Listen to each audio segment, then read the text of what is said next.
What time is it? My watch must have stopped. Last time I looked, it was 10 minutes of 9. Oh, my gosh. I didn't mean to sleep that late. How long have you been up? A couple of hours. I don't think I slept very much last night. Oh, I hope that's not true. I don't remember falling off. I mean, I woke up when the sun was coming through the window. I got dressed, and I've been thinking. How are you feeling? My ribs are killing me. Oh. That's probably why I didn't sleep very well. I'm so sorry. I'm just glad the car that hit me wasn't going any faster. I'm glad that man was able to stop in time. That was my fault, Emily. I shouldn't have been out in the street. I mean, considering the shape I was in, I'm just glad he didn't decide to sue me. Oh, this really has been an awful trip for you, hasn't it? What's awful is that it was so useless, Emily. You know, I've been thinking. Since I don't know where I went when I left here 9 years ago, there's no point in staying. Does that mean you want to leave? I've been sitting here thinking about what to do. All I can come up with is to go home. Home. Wherever that is.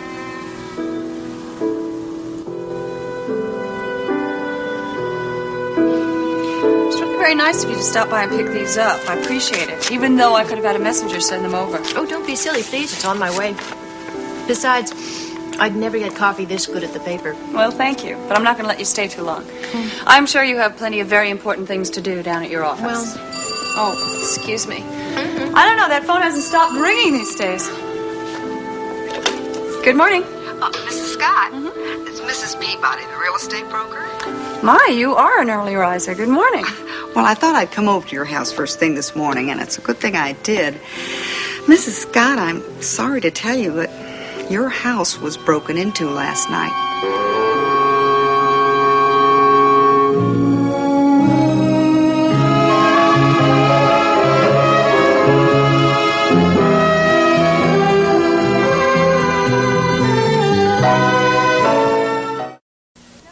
I can't believe it. That's never happened before. It was always so safe out there. Well, I suppose if a house is vacant long enough, it becomes a kind of target. You really should have installed some kind of burglar alarm system. Look, I never thought of anything like that. How bad was it? What did they take? Well, fortunately, I don't think they took anything at all. What? Well, I mean, if they were looking for cash or jewelry or valuables of any kind, I mean, they certainly chose the wrong house. I mean, you'd already taken almost everything of value out of the place. And what you didn't take, I picked up yesterday afternoon and shipped to you in Monticello, just as you asked me to do. Yes, I appreciate that. There really isn't a thing left in the place, except the furniture, of course, and they obviously didn't have a moving van. I emptied every single drawer and closet. Yes, I know. Listen, how do you know the place was broken into? Well, for one thing, the door was open. I could see some broken glass around the entranceway. Listen, do you want me to notify the police? No, I don't want you to involve the police. It doesn't seem as though there was much damage, and I don't want to deal with the police. That's up to you, of course. Yeah, listen, it was probably someone who just needed a place to spend the night, a tramp or a hobo or something like that. Well, as you know, I listed the property for sale, and today is the first day, and I thought I'd just stay around and see if we get a buyer. Oh, you don't have to do that. Well, my office is being painted anyway, and since your phone is still working, I really don't mind. Who knows? We may get lucky, sell the house on the first day. Anyway, you take it easy, okay? Yes, thank you, Mrs. Peabody. Bye-bye. Bye. Problems out in Oakdale. Yeah, guess it could have been worse. House was broken into, but they really didn't take anything. There wasn't really anything to take. Did they do any damage? No, apparently not. I guess I can consider myself pretty lucky. Well, an empty house is always an attraction to burglars. Yeah, well, here's to hoping it isn't empty very long. Oh, April, are you really sure that you want to sell it? No, I know. I know that the memories right now are very painful for you, but, well, in a few years, you and Julia could use it for weekends or the summer. No, Nancy. I'll just as soon sell it to people who will enjoy it. I mean, people who can appreciate the house as much as Draper and I did. Just hope they're nice. I won't sell it to them if they're not nice. Okay. Well, you can afford to be selective. Yeah. You want some more coffee? Yeah, I'd love something. And then I have to leave. Oh. It's really funny. What is? Well, the day before your house is up for sale, somebody breaks into it.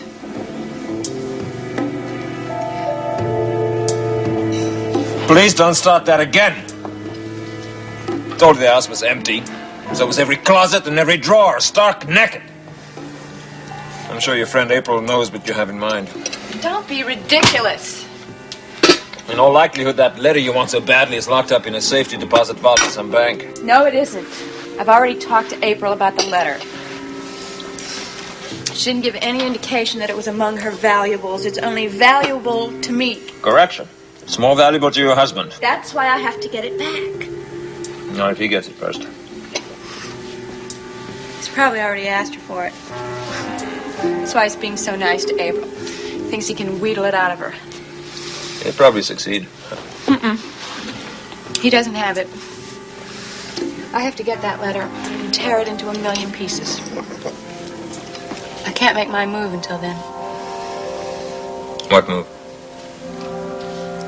I think it might be a little easier if Jamie and I move out of town.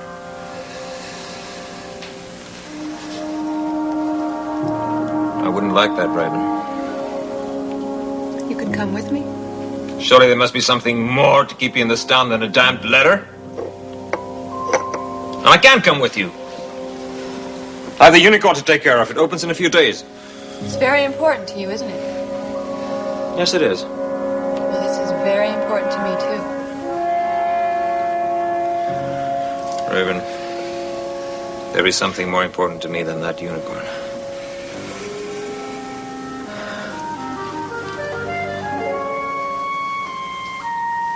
You know something?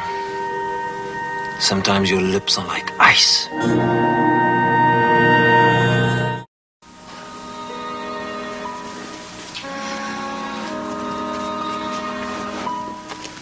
Are you sure you're up to traveling? I'm fine. You know, that doctor at the hospital did say you really ought to take it easy for a while. Take it easy and do what? You sit around here and pay $50 a day? The money is not important. Your father only gave you $300. The way it is now, we're barely going to have enough money to pay the bill. Besides, I don't like the idea of you nursing me. You're not forcing me, you know. You did enough of that back at your place, but there you had your father and Molly to help. No. So the only logical thing to do is to go back.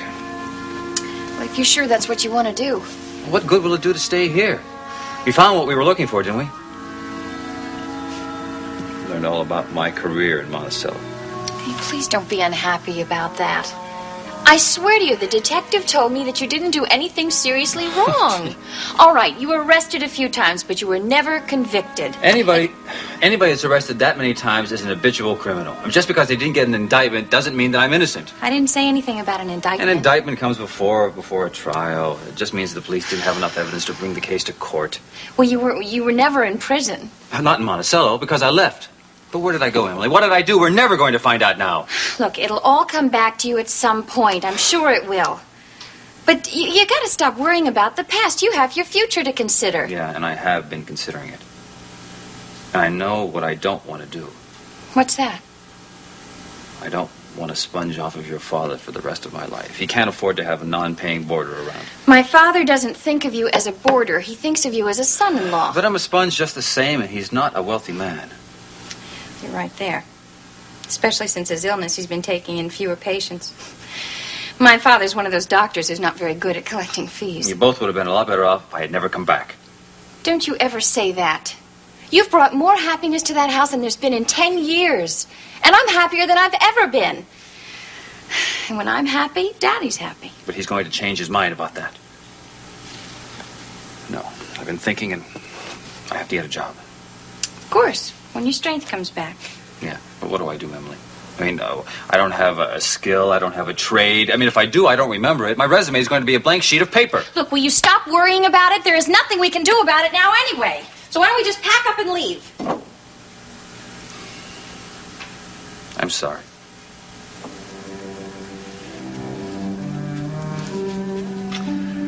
You know, I was reading somewhere that Misery these days just doesn't love company. It insists on it. You know I love you, Kirk. And I hope someday that you're going to learn to love me, too, the way you used to. And then we're going to be able to handle anything. Anything at all.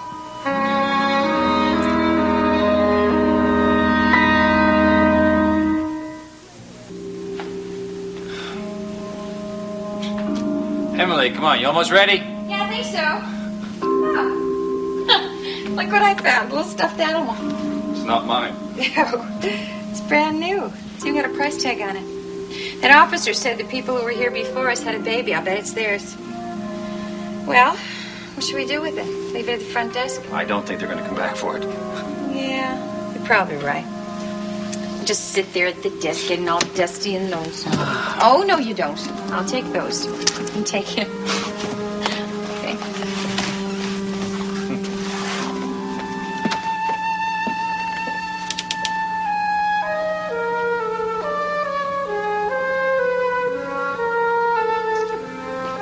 I'm real glad you stopped by this morning. It kind of made my day. I thank you very much. My pleasure. Mike and I will try to get over again soon. As a matter of fact, maybe if you feel like getting away for a while, some evening you'll come over for dinner? Oh, I'd love it. Just as soon as I feel comfortable with the idea of leaving Julia with a stranger. Oh, I'm sorry. Do I sound like an over-anxious mother?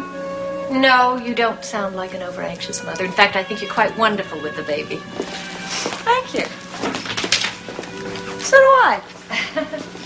I don't know. I love her a lot. She's so easy. I just hope I don't spoil her. I don't think that you'll be spoiling her. You can't spoil a baby with too much loving. It's funny, Miles said something like that to me the other day. Something about the smaller they are, the more love they need. I guess he's a bit of an authority. He's been a real good father to Adam. Adam really adores him. Yeah. By the way, did you know that Miles is doing me a big favor right now? No, what? Well, he's giving my nephew Kelly a chance to break into show business. What? Slight exaggeration. I told you that Kelly's a puppeteer. Yeah. Uh-huh. Well, thanks to your brother, Kelly is over at Monticello General, putting on a performance in the children's ward. The show is about to begin. Are you ready? Yeah. I didn't hear you. What?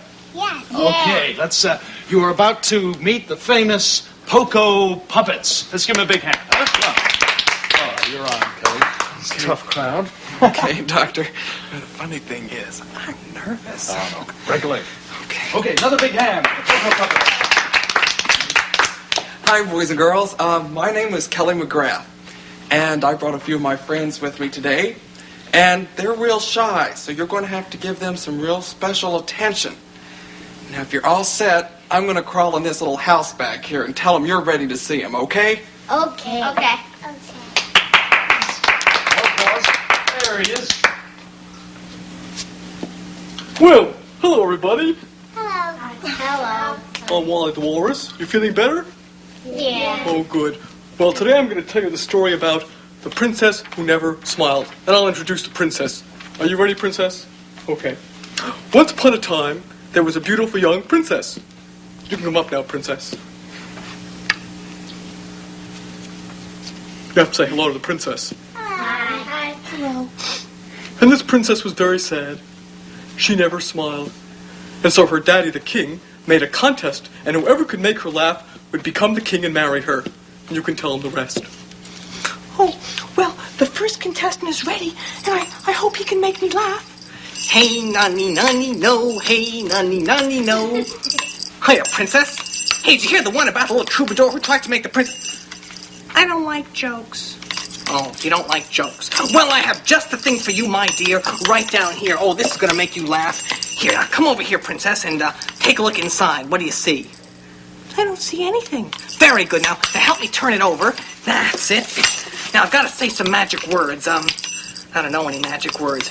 Anybody out there know some magic words? Yeah. Presto change. Oh, that's a good one. We'll try that. Here we go. Presto changeo. Flowers! Oh, that was good. Oh, thank you. Thank you very much. But it's not very funny. No, it's not very funny. You're right. Well, I tell you what, Princess, I have something really much more interesting back here. Oh, you're going to love this. Here. Now, here, take a look. This is my magic box. And I want you to take a look in the box. Now, is there anything in the box? No, there's nothing in the box. Okay, now we have to turn the box over. That's it. Okay, now we need another magic word, a different one. Anybody have a... Oh, that's a good one. That's a powerful word. Here we go. Abracadabra. Look what we have. Why, here's a handkerchief. And another one. And another one still. Oh, every color of the rainbow. Oh, they're beautiful, but when do they stop? Well, I never know. It depends how much magic I use. That was a very strong magic word. Oh, here's another one. Oh, dear, another one still. Well, I hope it stops soon. I've got to get to lunch. Oh, well, there's another one, and one after that. Oh, there, that's the end of it. Oh, very, very, very good. Oh, thank you very much. But it wasn't very funny. Oh, dear.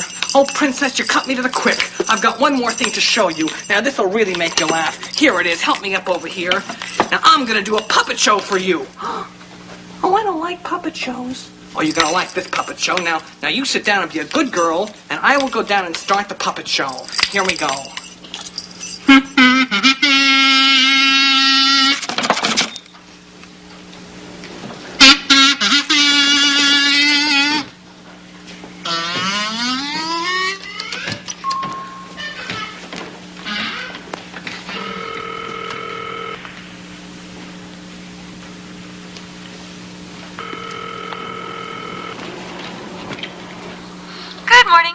April, how are you? Oh, I'm fine, Miles. Nancy Carr just left here a little while ago. She said you're doing something in the children's ward today. I'm not doing much. Her nephew is putting on a puppet show. He's very good, too. I wish I could see the whole thing, but I have some patients to see, and I have my sister to call. You didn't have to bother. Well, I talked to Nicole, and she said you didn't sound so good today. Oh, well, no, it's just that I didn't sleep all that well last night. It wasn't Julia or anything. She's just a little lamb. I just did a lot of dreaming. Oh, I see. Look, they're not bad dreams. They're not nightmares. And to tell you the truth, I can't even tell you what exactly I dreamt of. It's just that Draper's in all of them. Woke up several times in the middle of the night, and I felt as if he were really near me, very close to me. I feel that right now, too. But I'll tell you something strange. I'm not letting the dreams haunt me anymore. Letting myself take comfort from the feeling that he's near me, that he's somehow with me.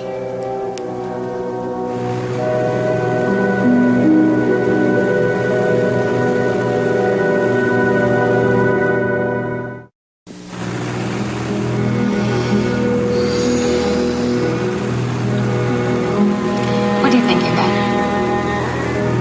Nothing. It's really pretty around here, isn't it? That's one thing that's really nice about Monticello. You don't have to drive very far to be back in the country.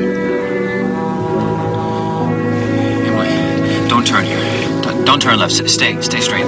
Why? I don't know. But don't turn. Just keep going straight. All right. There's a roadside. It's probably the name of the town. Kirk, what is it? You look so strange. There's something about that sign. About the street. Well, it said Oakdale. Does that remind you of something? No, I don't know. Honey, you have to tell me what you're feeling. Does any of this mean anything to you? I don't know, Emily.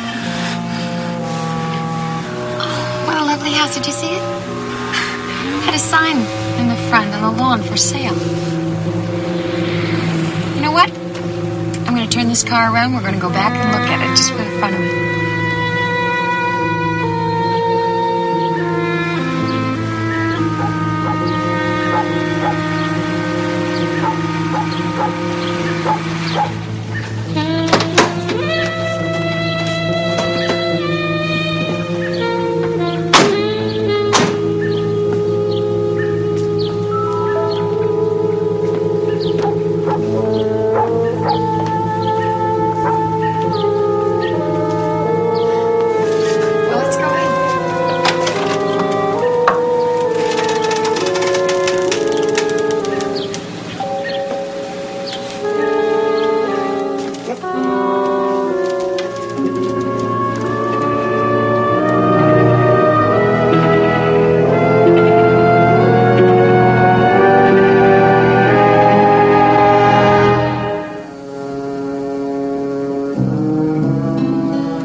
Don't turn here. Don't turn left. Stay straight.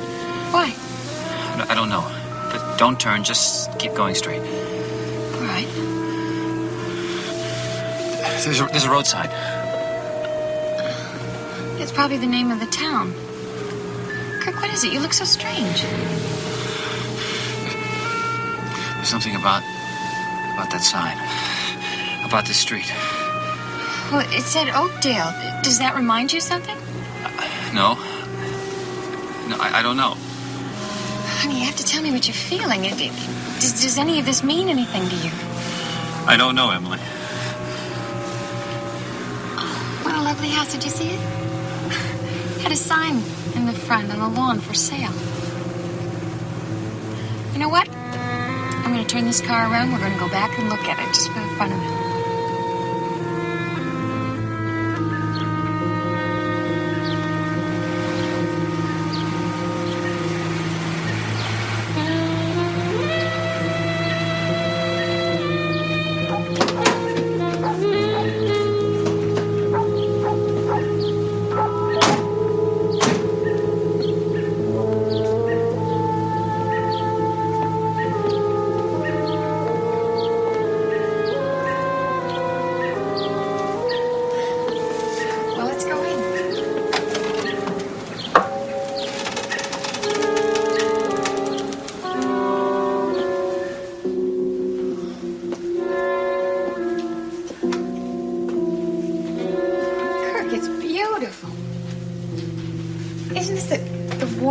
You've ever been in?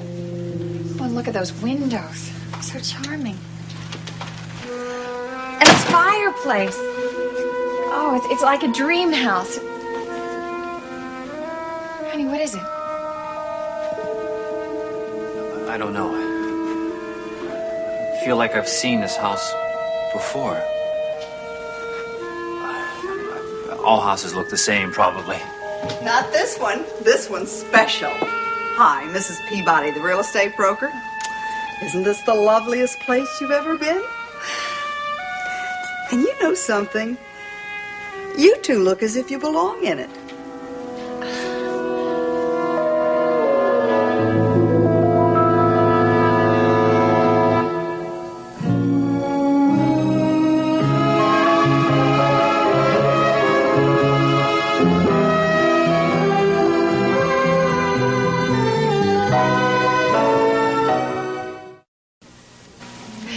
To tell you the truth, we're really not in the market for buying a house, Mrs. Peabody. I don't believe you. I mean, everybody's in the market for the right house when it comes along, and you two wouldn't have stopped in if there wasn't just the teensiest bit of interest. Am I right? Well, I really don't even know why we're here. You see, my husband, we were just driving through your lovely town, and we saw this house, and let me show you the rest of the place. I mean, I know the living room is enchanting, but everybody falls in love with the kitchen, not to mention the library and the master bedroom. Oh, no, you don't understand. I really wouldn't want to waste your time. We're really here only on an impulse. Impulses are wonderful. I give in to them whenever they happen. Oh, I don't mind showing you around. I have nothing better to do. Unless, of course, you'd rather look around by yourself. Yes, yeah. I think I'd like to do that. Thank you. Yes, of course.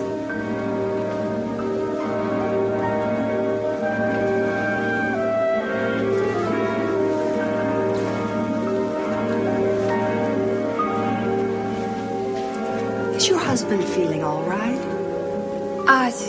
Yeah, he's been ill, but he's feeling better now. He looks a little familiar. Did you tell me your name? No, it's Michaels. Kirk and Emily Michaels. Michaels. No, that doesn't sound familiar. Well, I mean, you can join your husband if you'd like, Mrs. Michaels. It's perfectly all right. No, I think I'll let him go off on his own. Well, let him do that. Believe me, Mrs. Michaels, I have sold a lot of houses to a lot of husbands who were not in the market. And I've always found the best psychology is to let it be their idea, if you know what I mean. You know, I really was telling you the truth. We couldn't possibly afford a house of our own, as nice as it would be. Well, where are you living now? With my father. In Evansville. It's near Grand Falls. Well, I think all young couples should have their own home. I mean, that's my feeling. Oh, There was such a lovely couple here before us. They'd still be here except for a terrible tragedy. Tragedy? Well, I mean, I didn't know them personally, Mr. and Mrs. Scott, but everyone said they were the loveliest couple you'd ever want to meet. Newlyweds, really, and, well, they'd been married a little over a year. In fact, she was pregnant with her first child when it happened. Well, what happened? Was there something in this house? Oh, no, nothing like that. No, the young man was accused of murdering his wife's mother. Convicted, as a matter of fact.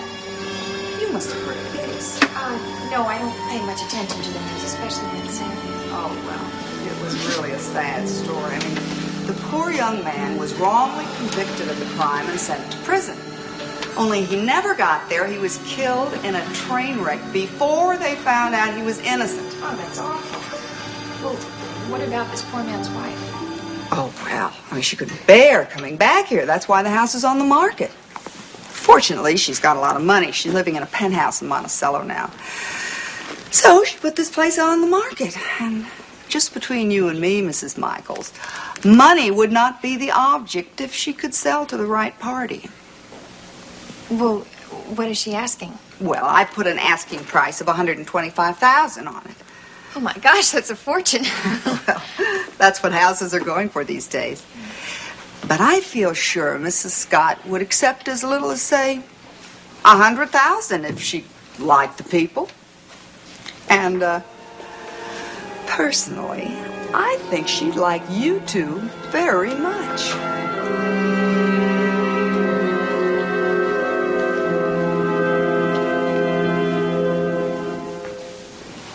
You're asking me to do the impossible. Let's start with something slightly improbable. Well, Cliff, if you can't get that court order, I'll get it myself. I've had a little experience in these matters. You can't do that. You can't handle your own case. I can't? I will if I have to. Look, I thought you were handling this, but from the way you're carrying on today, I don't know. Look, I will do everything in my power, but you or me or any other lawyer isn't going to get Judge Hayworth or anybody else on that bench to issue an order telling Jamie's mother to give the kid back. I'm not expecting that. I just want the strongest injunction possible to protect him, to make sure that he's not taken out of this country. Oh, you think she'd do that? I wouldn't put it past her. After all, if she leaves town, she doesn't have to worry about me taking him back, does she? You can't do that. That's kidnapping. Don't you think she knows that? I think she's fairly confident of that, but she might be worried about somebody else acting for me. Oh, you mean like Deborah or one of her friends? Or Geraldine Saxon or whoever. The point is, I don't know how Raven is thinking right now, so I have to protect Jamie until I can get my custody suit filed. But you're going to have to be patient. Oh, Bus, unfortunately, you're dealing in a legal system here that feels that a woman, no matter how despicable, is a better parent than a man. Now, we'll just have to proceed step by step. The first step is to prove paternity. Well, I've already proved that. It's just a matter of waiting for Judge Hayworth to rule on my petition, and you've got to push him on that. Hey, you know how obnoxious I can be. I'll be a bulldog in this case. I'll be chewing the cuff of his trousers every day. Look, we're going to win this case in the end. Especially since custody's easy with that letter that Raven wrote to April Scott. You know, if you are so anxious about this case, why haven't you produced that letter? Because April hasn't given it to me yet. There's no question about her giving it to you, is there? I don't think so, no. Well, why should there be? Hey, you're best friends now. She leans on you. She'll do anything you Let's ask. drop that subject, shall we? You like her too, don't you? Hey, you know, who knows? Someday you and April Cliff, might... drop it. Sorry, didn't mean to pry. Excuse me. Anna? Hi, it's Raven. Don't say a word. I know Logan's in your office, and I don't want him to know I'm here. Well, what can I do? Look, I'm right outside your office at Anna's desk. She went out to lunch. Now, it's very important that I talk to you, but I don't want Logan to know I'm here. You know, I'm very busy now. I don't think... I'm going to go to the ladies' room, and then as soon as he leaves, I'll be right back, okay? Bye. No, I don't... Wait! Well, Anna, if you have to go to lunch, I guess you have to go to lunch. I'm sorry. Sure, be fine. Oh, where were we?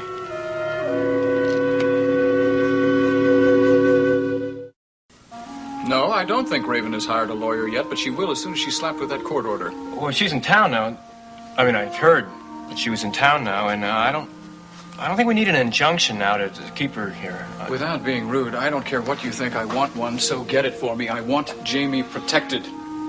You let me know how Judge Hayworth rules on this thing, and I'm sure the judge is going to rule correctly. Sure, He's an boss. honorable man. I'll tell you. All clear. I'm glad. What's the matter with you? You seem a little nervous today. I'm just showing you out of the office, that's all. I want your best effort on this, Cliff. Your best. Oh, yes, sir. You can trust me.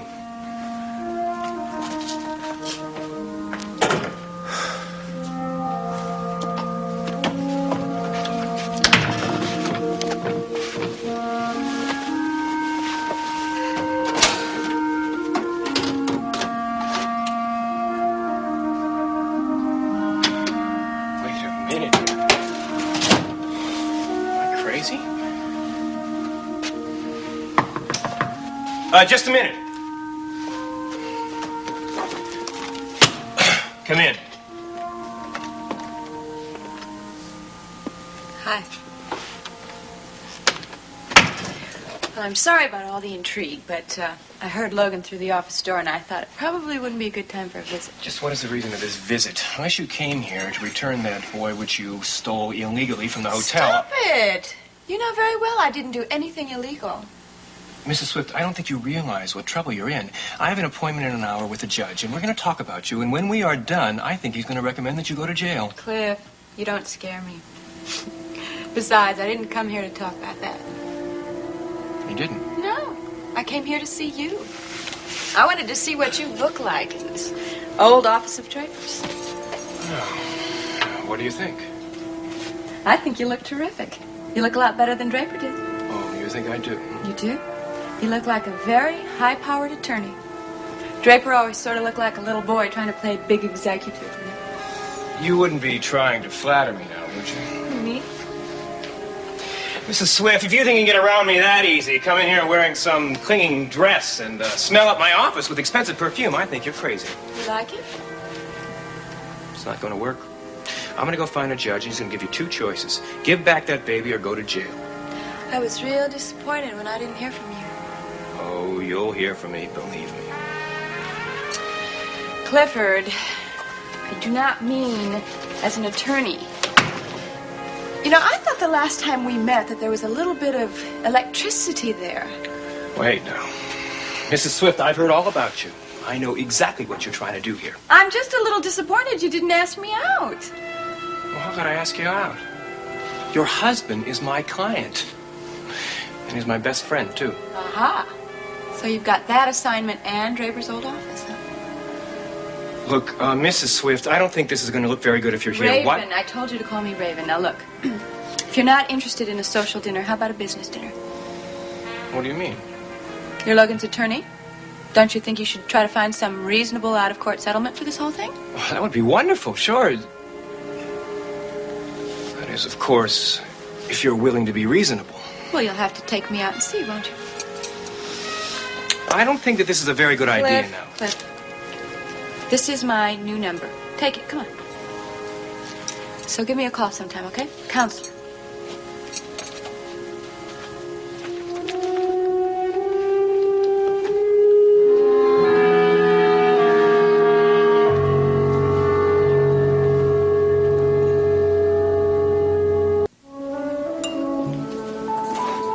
I really enjoyed that, Aunt Nancy.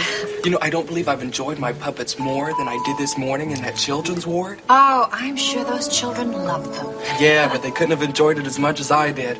It's a great idea, Aunt Nancy. Thanks a lot. Well, it wasn't exactly Broadway, but it was a chance to get some experience. Besides, remember I told you if you play your cards right, you just might get a newspaper story out of it. Yeah, but I don't want you to feel pressured or anything. I don't want to take advantage of you. Believe me, Kelly, if you hadn't done such a great job up there, I wouldn't make the offer because you wouldn't be ready for it. Besides, it'll just be a small item in the theater section. Hey, but that's perfect. It's where I want to be. I have a feeling that you know exactly where you want to be for the next 50 years. If I have 50 years. If?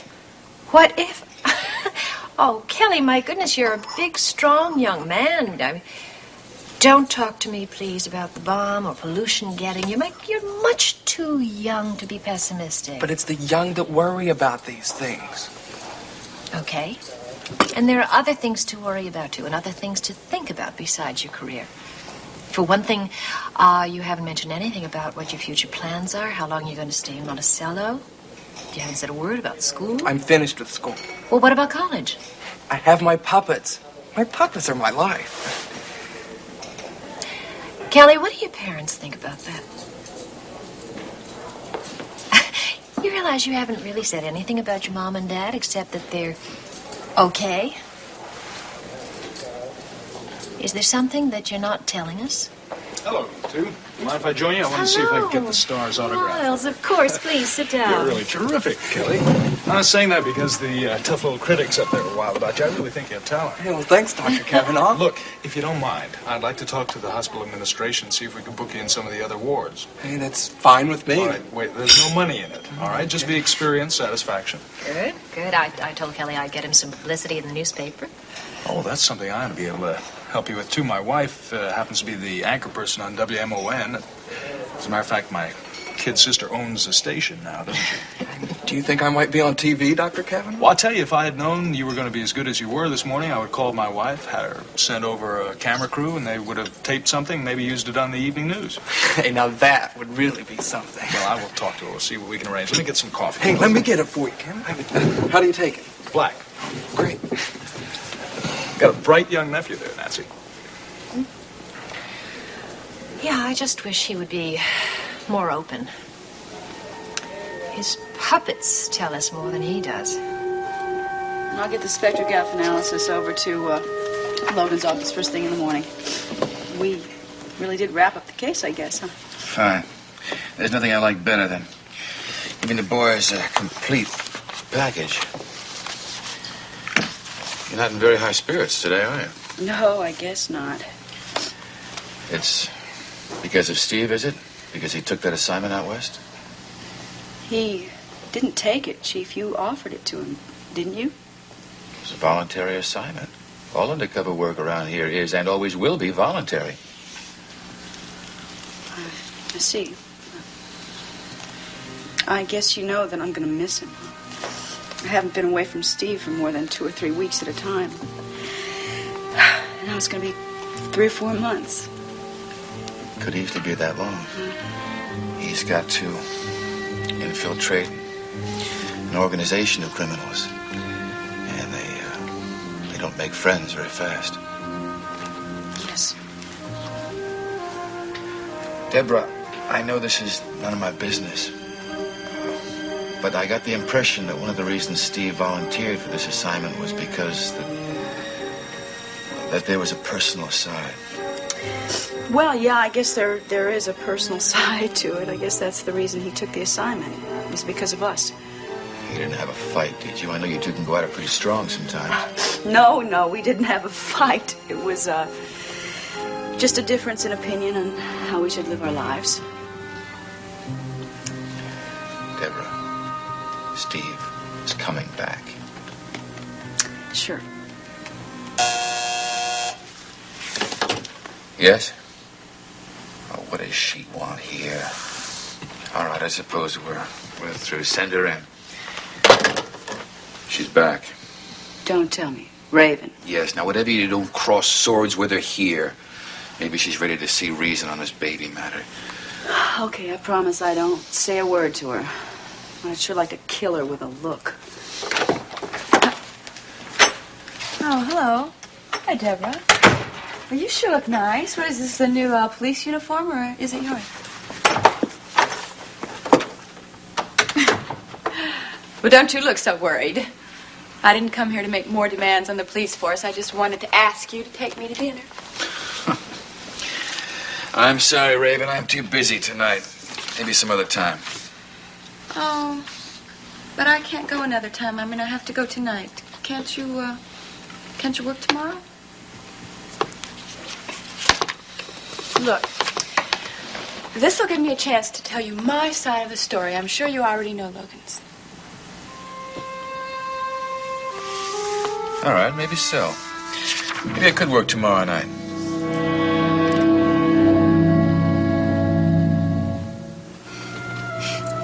That woman is really persistent.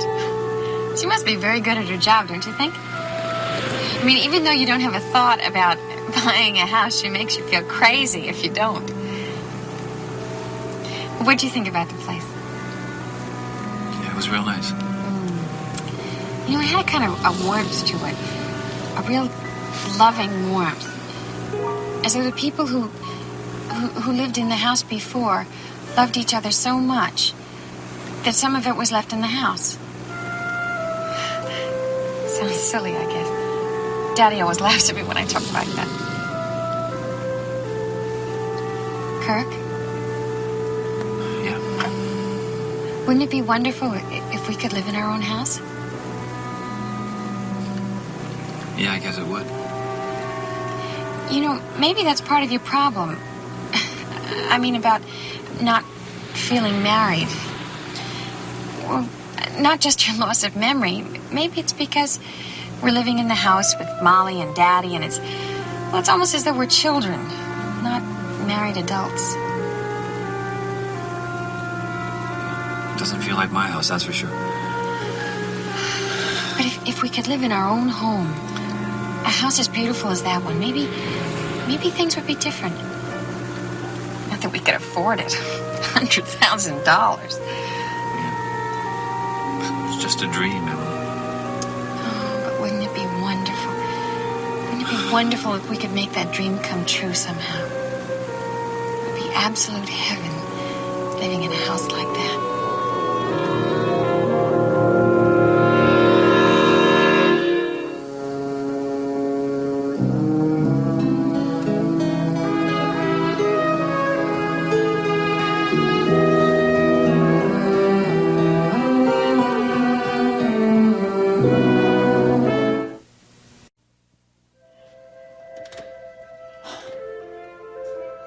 They're here. Dr. Gold, it's Miss Emily and Kirk.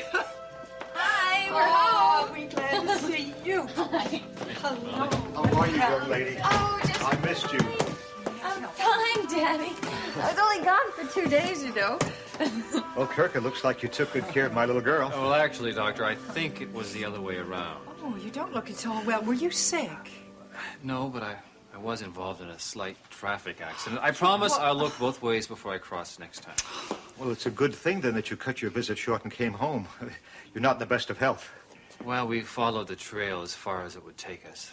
There was no point in staying any longer. Well, young lady, I just hope you got it out of your system. Well, it was something Kirk felt he had to do, and it all worked out for the best. Well, a little bit that Emily was able to find out about my past didn't make me feel very good about myself, but I can live with it now. The important thing is that Kirk doesn't have to feel threatened anymore. We can really put the past behind us and start over. Oh, I'm very happy to hear that. And I'm very happy that you're home, both of you. But we're not going to be here very long, Doctor. We mean that this isn't going to be our home. Well, there's plenty of room here. But I suppose if you want a place of your own, well, we could look around and find a house in a neighborhood. I can't live in Graham County. What I mean to say is that Emily and I are going to move back to Monticello.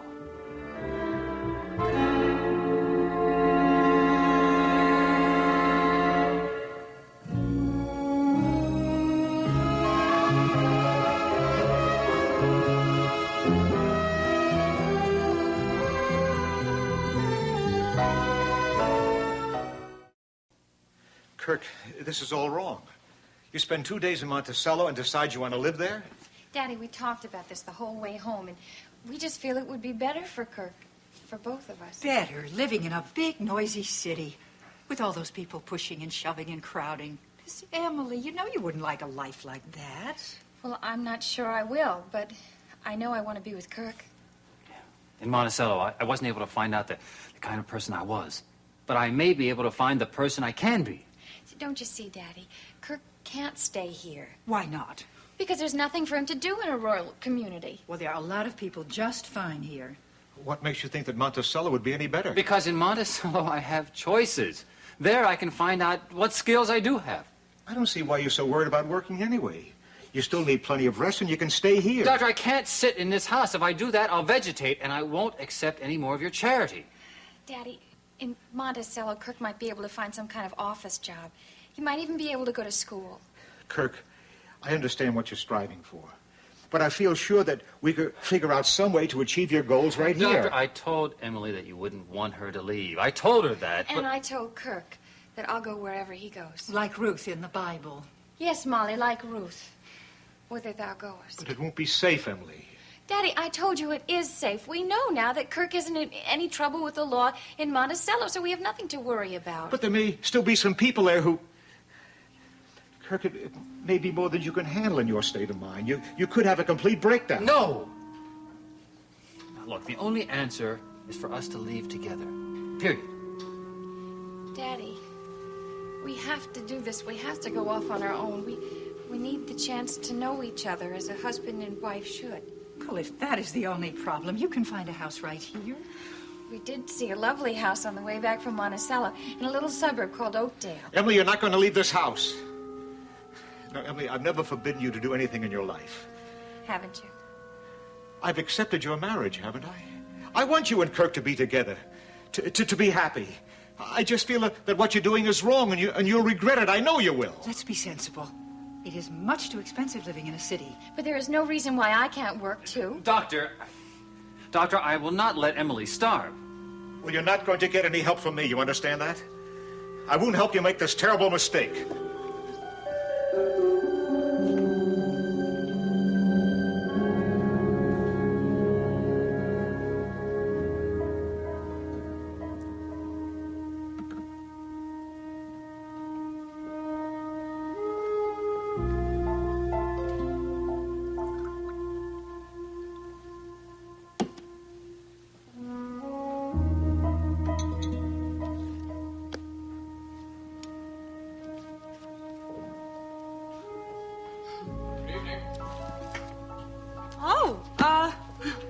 Logan, excuse me. Excuse the mess, and please just make your way through the obstacle course. Yes? Obstacles? Oh, come on. Oh, you mean these? Oh, I'm sorry. I just couldn't get my eyes off the lady of the house. You look very nice tonight. I do? Well, thank you. Flattery will get you everywhere. Something different about this room, isn't there? Have you rearranged the furniture or something? You guessed. These are very nice, too. Very artistic. Oh, well, yes, that's because I happen to be very artistic. You see, that is my own concoction of freestanding sculpture. Mm-hmm. Actually, the van showed up just a little while ago from Oakdale. Thought that might be the case. Listen, if you need any help with the heavy stuff, I'd be happy to bribe your doorman to come up here and give you a hand. Logan, what am I ever going to do with you? You're just too gallant. Well, I do it myself. I have this trick mind that goes out on me when I think about work. Relax, I'll sit down, relax, take a weight off my feet. Right up my alley. I'll tell you, in all seriousness, don't think I didn't consider sending all of that down to the basement unopened. Then I thought about it again, and I figured that would just be pretending that Draper and I never had a past together. Well, you know what they say. You never know how much stuff you have until it's time to move. Words of wisdom. One of the great cliches. Well, Draper was good for that. I mean, he was a saver. Organized, but nonetheless, he never threw anything out. I think this is a lot harder for you, all of this, than you're letting on. It's like rummaging through a time capsule. You know, the brief but very happy lives of Draper and April Scott. You squeezed in a lot more memories in 2 years, all of them good, than most people manage in 20. Yeah, I know. I'll tell you what I'm not going to do, though. I am not going to turn this apartment into a memory museum. I don't think that would be healthy, not for me or Julia. Well, keep what you want, put it in storage, and the rest you can donate to charity. You think charity would be interested in a whole set of law books? I'd hold on to those. Those just might come in useful. You never know. I mean, Julia might decide to follow in her father's footsteps. I would like that. I would.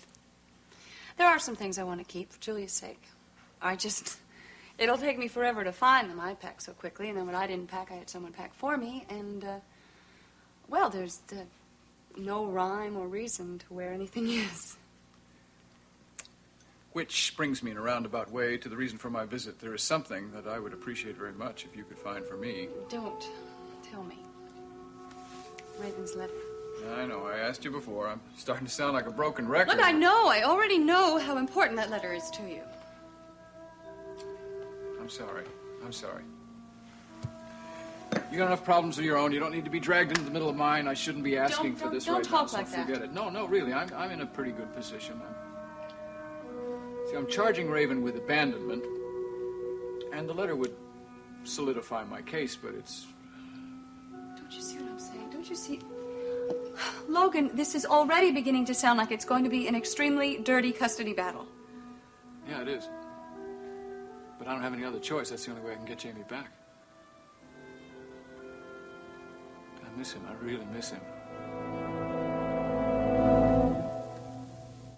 Well, it's going to be a long time before we go into court. I just thought it'd be smart of me to sort of line up my weapons, so that's all I had in mind, really. No, I understand. Well, look, Logan, that letter is obviously here somewhere. I just cannot guarantee you how soon I will find it. Well, whenever. It really doesn't... It makes you feel funny turning the letter over to me. I mean, being put in the position of having to choose between us. No. Look, how can I possibly refuse you?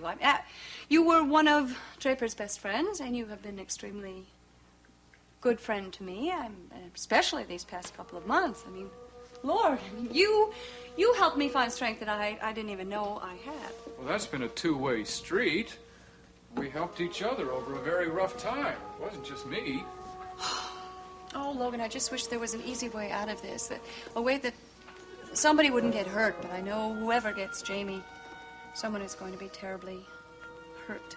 You really think Raven's going to shed tears? Look, I've talked to her about this, and yes, I do believe if she does lose Jamie, she will be hurt, she will suffer. I don't much care. It's Jamie's suffering that I'm worried about. Logan, I want to believe that Raven loves that little baby. Well, then you believe it. I can't, not after everything she's done.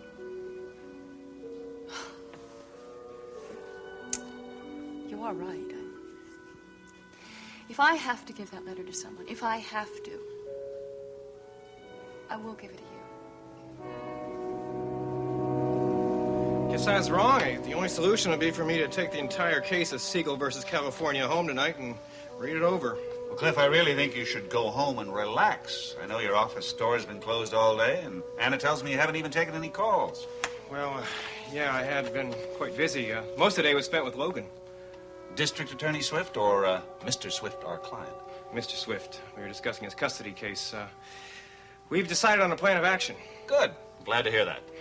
Sure would like to know how the wheels are turning on the other side of the courtroom, though. Not much chance of that. There would be. Mr. Carr, how would you feel about me meeting Raven?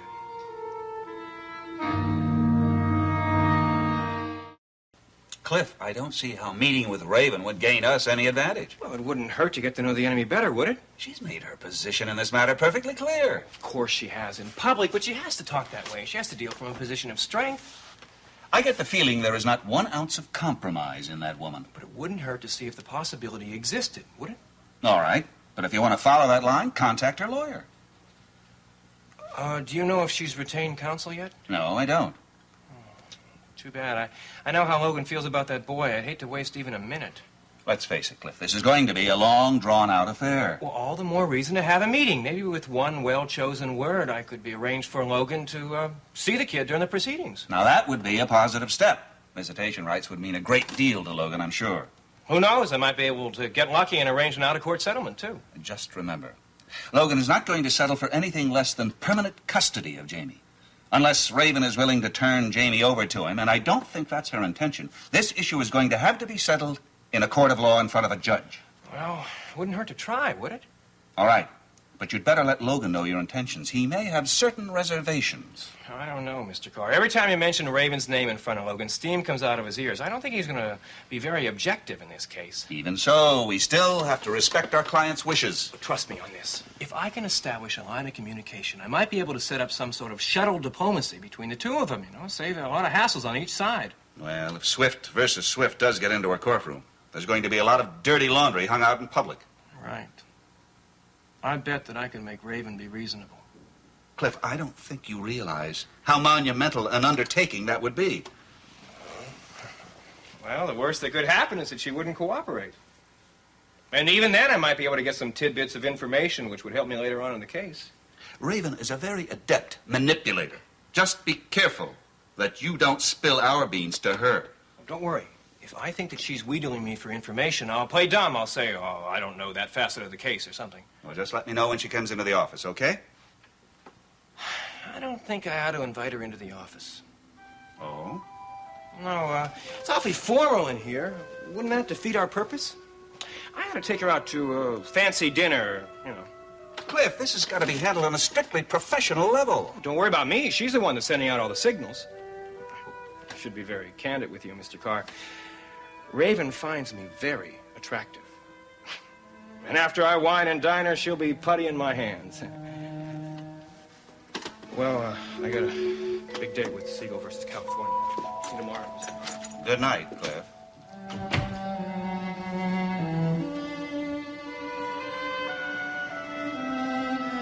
I genuinely hate putting you in the middle of this. I hope you know that. I am in the middle of this. It can't be helped. I am the one that Raven gave Jamie to when she went off to England. We might get lucky. Once the letter's in my hands, she might decide not to fight anymore. You know, she could show some sense, give up. Sure, who knows? Maybe it'll never get to court. Well, I hope not. Sure don't like the idea of your being forced to testify. Not that I would call you as a witness, but Raven's attorney might will. Logan, don't worry about me. I mean, I've certainly done worse things than testified in court. I know.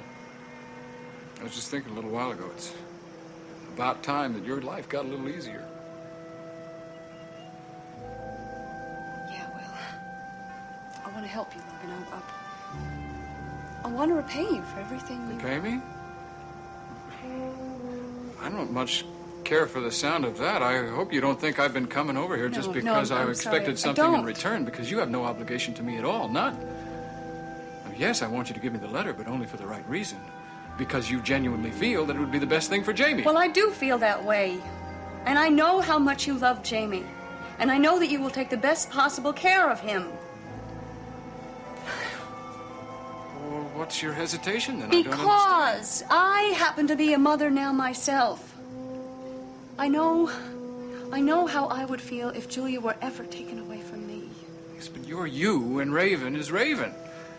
Comparing the two of you is like comparing a diamond to a chunk of rock salt. I just wanted you to understand how I feel. Well, I do understand. I wish I didn't, but I do.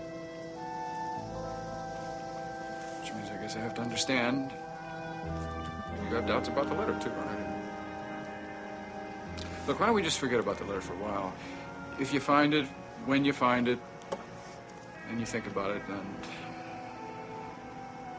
we'll see, okay?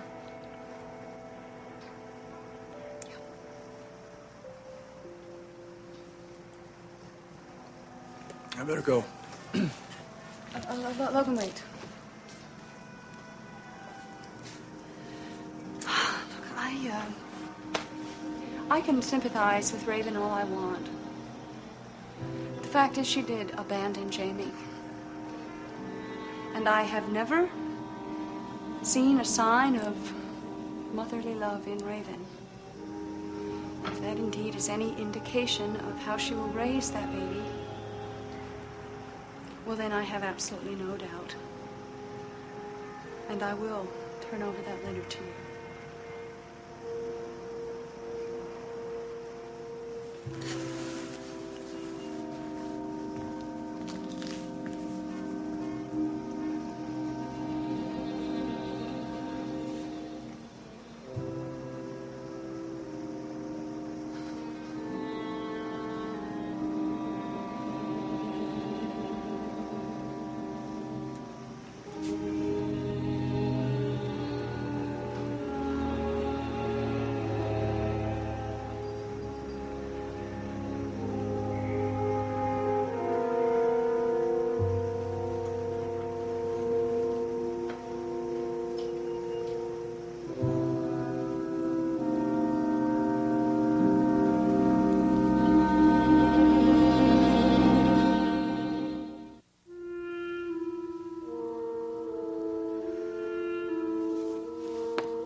Where's Kirk? He's asleep. I guess he was really exhausted. I still say the two of you have absolutely no business making a move of this sort. Daddy, things are going to work out between us. I know they are. Please reconsider, Emily. I'm sure you can change Kirk's mind. But I don't want to change Kirk's mind. I really feel this move is for the best. I don't want to lose my little girl. Daddy, you're not going to lose your little girl. I just won't be here anymore. She'll be in Monticello. You know, most girls my age left the nest a long time ago. I have responsibilities now to my husband. I know how much you love Kirk. And Monticello isn't that far away. We'll see each other often. For a while, maybe. Daddy, I will miss you. But you have to think of it this way. It'll be the beginning of a whole new relationship between us. A father and his grown daughter. Yes. Well, I'm going to go out for a walk. I'll see you later.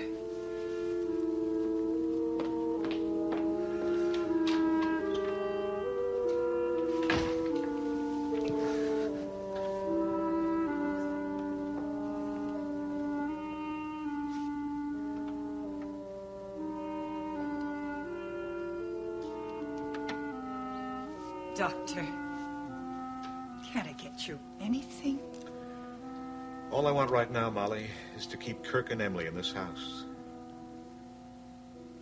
Doctor, you and Emily have been so close for such a long time.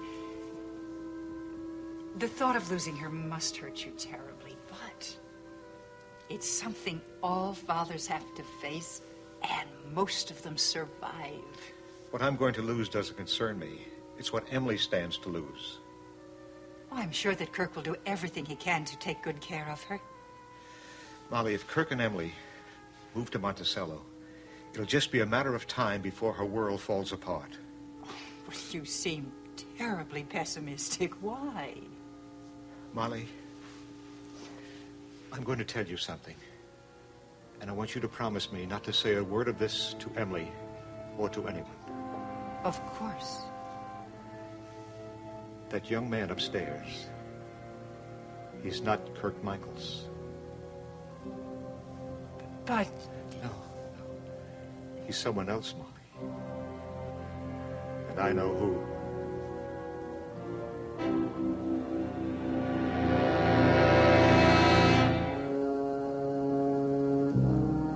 Seems as though a harmony is hard to find, always on our mind, and frustrated days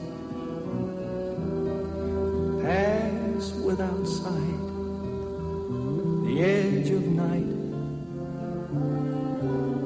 half dark, half light, as we watch our hearts